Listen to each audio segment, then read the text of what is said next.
Last time we built several daggers.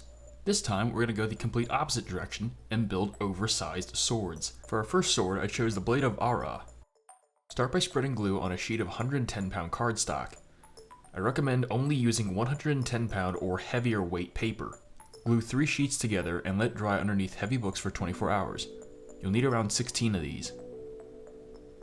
Using the hardened paper, I created a template that was 32 inches long by 11 inches wide and 4 layers thick. Make sure that there are no air bubbles in any of this because almost 90% of this template will be used.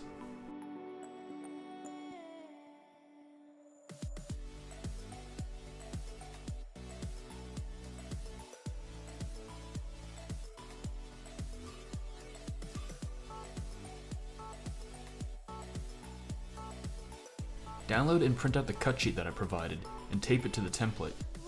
You'll need to finish drawing the rest of the sword yourself. The blade should be 27 inches starting at the guard to the furthest point on the tip. This will leave very little room for the handle. You will then need to cut a 4-inch extension from the scrap pieces you have lying around after you have cut out the blade. If you look closely at the handle, you can see a seam line where the extension joins the rest of the blade. This will be held in place by the supports.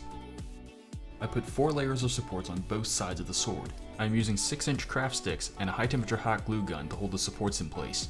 The supports on this sword are fairly unique, as it uses 3 rows instead of the usual 1, and as such, you will need to pay attention to how these 2 pieces are joined at the handle. Notice how the shape of this blade creates a natural stress point right in front of the guard. If the sword were to break, it would do so here. In order to support this, the point of convergence for the 2 supports must be behind that stress point.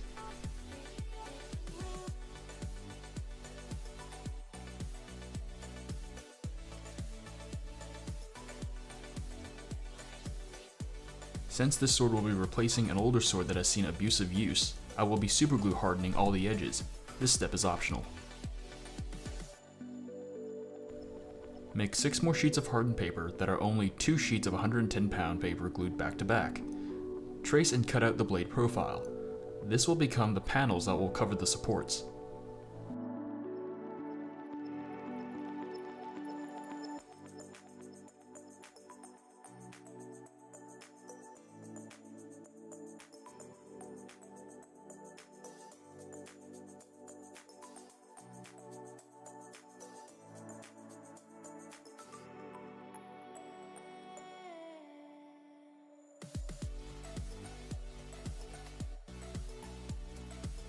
Also included on the cut sheet are the decorations needed for the crossguard.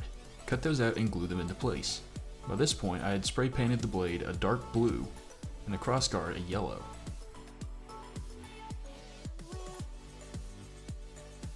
The decoration on the blade is also spray painted the same color as the crossguard.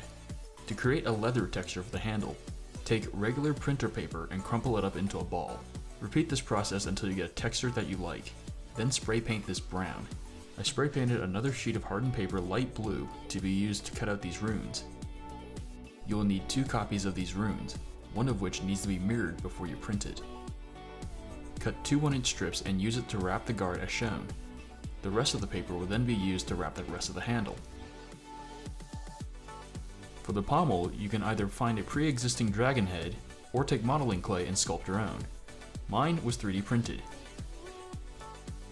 I then used a few plastic gems to finish up the decoration. You can find these at any craft store. This sword looks a little too nice for something that will ultimately end up being destroyed, as this is a testbed sword for even bigger swords to come. As usual, like if you liked the video, dislike if you didn't. Feel free to leave a question or comment, and subscribe if you hadn't already. Also, feel free to follow me on Twitter to see whose overgrown sushi knife I build next.